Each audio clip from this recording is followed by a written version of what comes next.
This is CBS. A mother of a 14-year-old.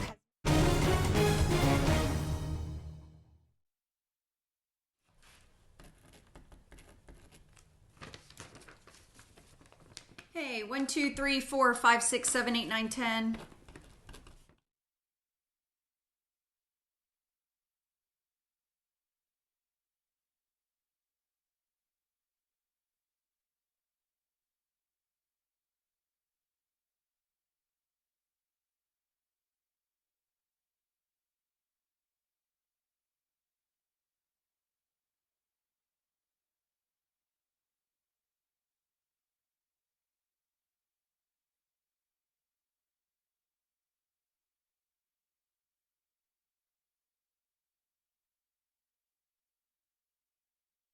This is CBS 46 News at 4. Getting results. A mother of a 14-year-old has now waited 1 week to find out if her son has COVID-19. I'm Ayana Crystal. We're telling you what she wants parents to know right now. The coronavirus forces an unprecedented number of Americans to file for unemployment. I'm Natalie Brand with the steps to take if you're out of work, plus how one business is struggling to survive. This is Jason J. He's had 2 customers today at his dry cleaner, some other guy, and me. What are you going to do if your dry cleaner goes out of business? Better Call Harry is coming up. The coronavirus pandemic causing a shortage of a critical inhaler. We'll tell you what immunologists want you to know. But first, breaking news on the rapidly spreading coronavirus. Governor Brian Kemp now ordering schools to stay closed as the state struggles to contain the outbreak. I'm Karen Greer. Sean is also joining us, anchoring remotely from her home. Hi, Sean. Karen, good afternoon. Information on the pandemic is changing by the minute as Georgia's cases continue to climb. Let's get straight to the latest numbers just released from the state health department. This is what we've learned: a jump to 1,525 cases and 48 deaths. That's about double what we reported at this time on Monday. Across the country, the CDC reporting more than 68,000 cases and nearly 1,000 deaths. More than 32,000 of those are in New York. Now back to that breaking news. Public school students in Georgia will now stay home for at least another month. Governor Brian Kemp just announcing the update today, shutting down schools until April 24th. University System of Georgia and Technical College System of Georgia will also remain closed. Governor Kemp says those campuses will not reopen for the rest of the semester since those students will be transitioning into the online learning systems. Happening right now, a chance for parents and students to ask questions about online learning. Atlanta Public Schools is hosting a virtual town hall right now. Let's take a look at it. District leaders will answer your questions about the coronavirus closure and teleschooling. It just started minutes ago on Facebook Live. We have posted a link to that stream on Facebook. Just go to facebook.com/CBS46. We also want you to know what you would like to ask Governor Kemp and his staff about the coronavirus. The governor's statewide town hall airs tonight at 8 on CBS 46. Submit your questions on the CBS 46 Facebook page. Karen? Well, states around the country are dealing with COVID-19 testing backlogs. And right now, a Sandy Springs mother of a 14-year-old was told she would get the results in 2 to 4 days. But it's been a week and still no results. Our Ayana Crystal has that story. This has been scary and frustrating for this mother, not knowing if her son, who's been sick for 18 days, has coronavirus. Her doctor was reluctant to test him, but they did, and now they've been waiting for the results for a week.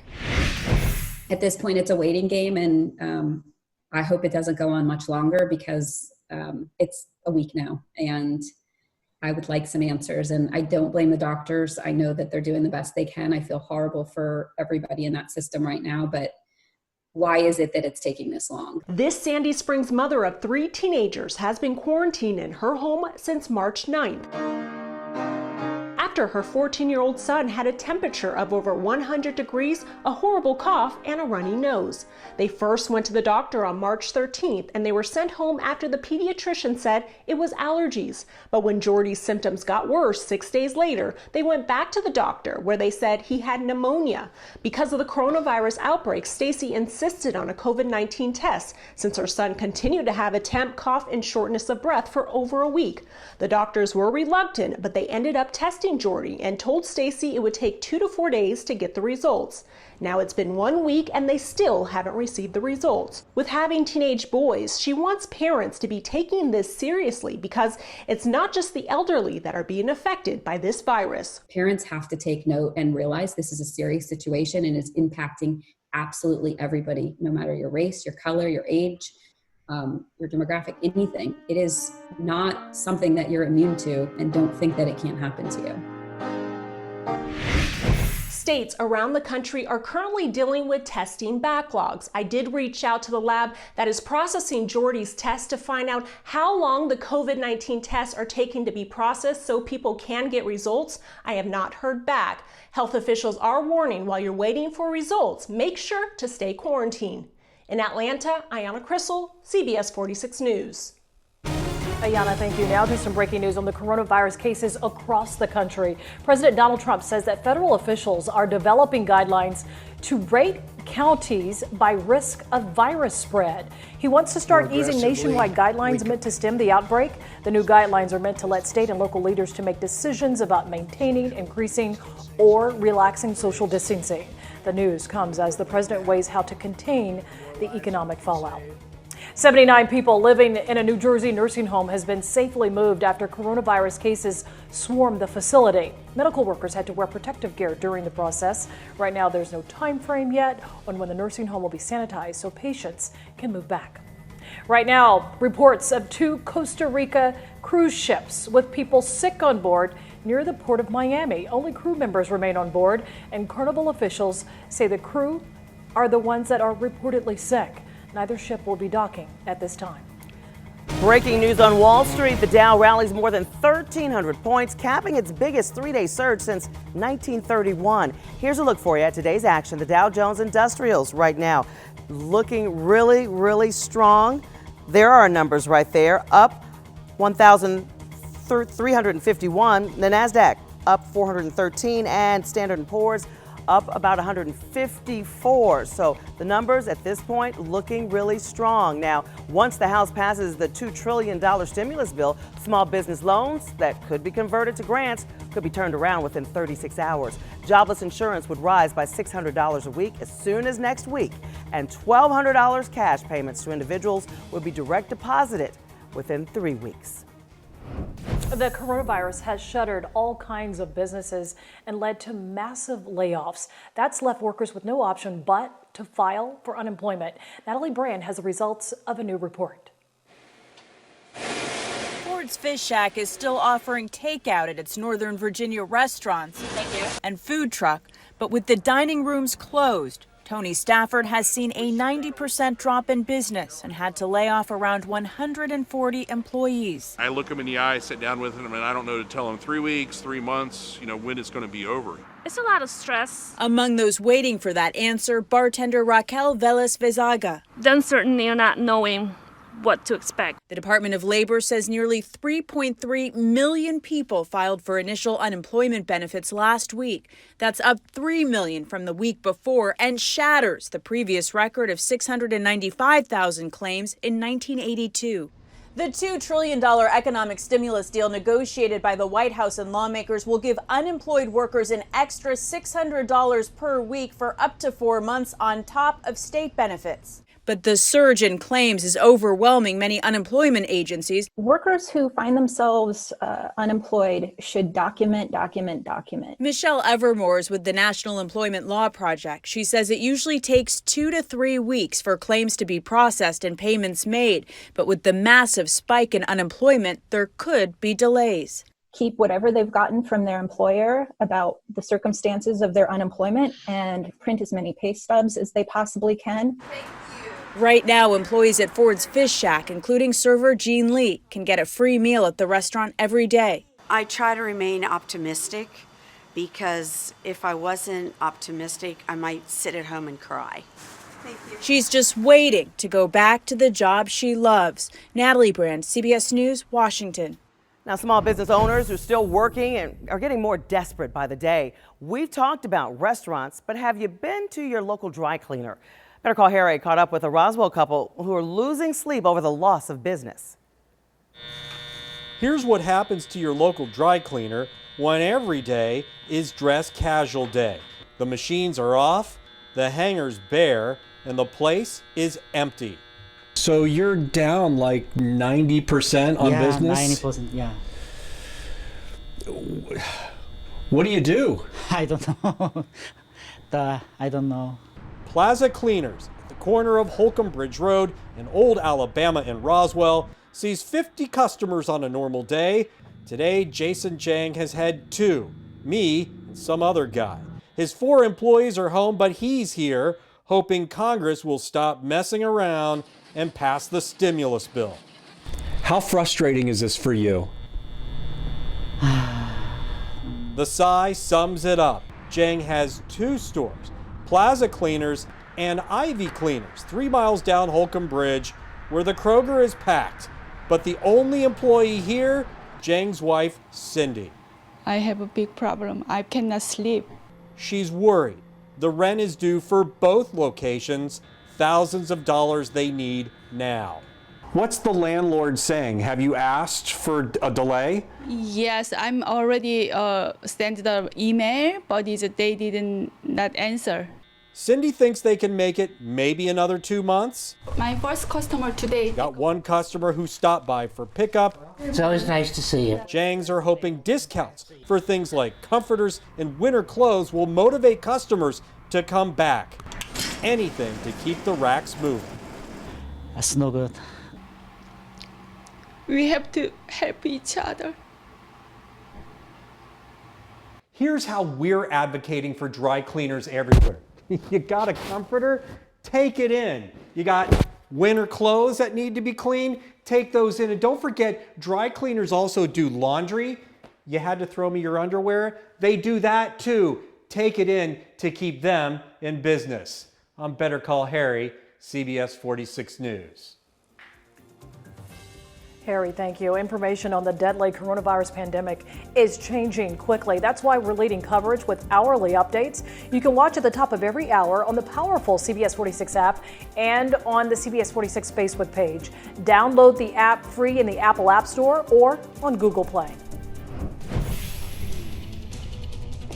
Oh, what a day, what a day. Temperatures have warmed up quickly. It is gorgeous outside. The pollen is out of control. So if you have allergies, you probably don't like what you're seeing. In fact, we've had the highest pollen level we've had since March of last year. So if you feel pretty miserable, pollen could be a big reason why. Temperatures, though, feel great. We are in the upper 70s right now.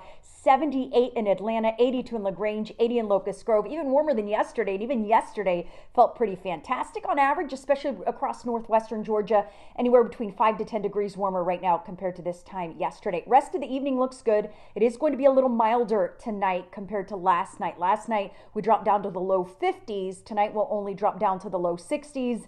But just like last night, we will see clear skies. Tomorrow, this is the actual forecast high temperature. We're talking about record-breaking heat. Forecasting a high of 87 in Atlanta. That's nearly 20 degrees above average for this time of year. I'll let you know how long this heat will last coming up. All right, Jen, thanks. A severe shortage of inhalers could leave some high-risk coronavirus patients without the medicine they need to keep their lungs clear. Just ahead, hear from an immunologist on the shortage and how to stop it. One of Georgia's latest coronavirus-related deaths, a popular coach and teacher at a school in Sandy Springs. How the community is remembering him.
The coronavirus causing a shortage of critical inhalers needed by people who suffer from asthma. CBS 46's Ashley Thompson spoke with an immunologist on the front lines about this pandemic.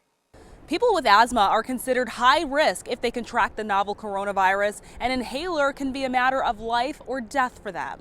As the coronavirus continues to spread, hospitals are turning to albuterol inhalers to treat sick patients. Albuterol increases airflow to the lungs, helping people breathe. According to the Allergy and Asthma Network, albuterol inhalers are now in short supply as the virus continues to spread. It's bad news for asthmatics who rely on the medication and may be at higher risk of getting very sick from the novel coronavirus. We spoke with an allergist and immunologist who has some advice for those on edge. You don't need 90 days worth of albuterol, which is the emergency medicine. What you do need is to be on your controller medicine. So most asthmatics have a preventative or controller inhaler that they may take on a daily basis. That you should make sure you have enough of so that you don't need the emergency one, which is in short supply right now. So what else can you do right now if you have asthma? We've got what you need to know from the Allergy and Asthma Network as well as the CDC. That part of the story coming up at 5. In Atlanta, Ashley Thompson, CBS 46 News. Now, CBS 46 Pinpoint Weather, certified Atlanta's most accurate forecast. Oh, this is the kind of day we've been waiting for. No rain, no storms. It's warm and it feels amazing across the southeast. Really no rain at all, and that trend will continue at least for the next couple of days. Here's a look outside on CBS 46 Pinpoint Satellite and Radar. We did have a couple clouds really holding on to northeastern Georgia. They didn't want to budge, but now they have started to, and that's leading us to lots of clear skies tonight and lots of sunshine tomorrow. As far as those rain chances, pretty non-existent for the foreseeable future. No rain the rest of tonight, no rain tomorrow, no rain on Saturday. It's not until the second half of the weekend that rain returns, and that's going to allow those temperatures to really warm up over the next couple of days. It's also going to allow that pollen to really increase over the next couple of days as well. Right now, temperatures feel great. We are in the upper 70s, even some low 80s, 80 in Locust Grove, 82 in LaGrange, 78 in Atlanta, and it's going to be a really nice night. Clear to mostly clear skies tonight. Temperature is going to stay warm, not going to be as cool as it was last night. Last night we dropped down to the low 50s. Tonight we're dropping to the low 60s. So it will be about 10 degrees warmer tonight. I know a lot of you open the windows as long as you don't have allergies to pollen. Went outside this morning, maybe opened the doors to get some of that fresh air in. It's not going to be as comfortable tomorrow morning because it's not going to be nearly as cool, but still going to be a beautiful day, but a super warm day. Look at the high temperature, 87 degrees. The average high for tomorrow is 68 degrees. So that's nearly 20 degrees above average. The old record was 86. That's back in 1994. So I am forecasting record-breaking heat for tomorrow and really for the next couple of days. Even as we head into Saturday, we'll still be in those mid-80s. By the weekend, Sunday, rain moves in. That will lower the temperatures a bit, but it's not until Wednesday of next week that we'll see temperatures at or below average for this time of year. Until then, it will be hot. That does include Saturday, although Saturday won't be as bad as tomorrow. It's still going to be in the mid-80s, and that's still a good 15 degrees above average. Things do change on Sunday, waking up to lots of clouds. And then Sunday morning looks dry, but by the afternoon, this quick little front moves through. This front, pretty anticlimactic, looks like a 1/10 of an inch of rain or less. So it's not going to be a big rainmaker. Doesn't look like it will bring any severe weather either, but it will bring just a couple of sprinkles on Sunday. Very little, if any, rain for the second half of the weekend. Really, it's not until Tuesday that we see those higher rain chances in the forecast. Until then, you certainly don't need umbrellas, but you do need sunscreen and you do need short sleeves and flip-flops. Time to bring the flip-flops out. 87 degrees tomorrow. That's like summer.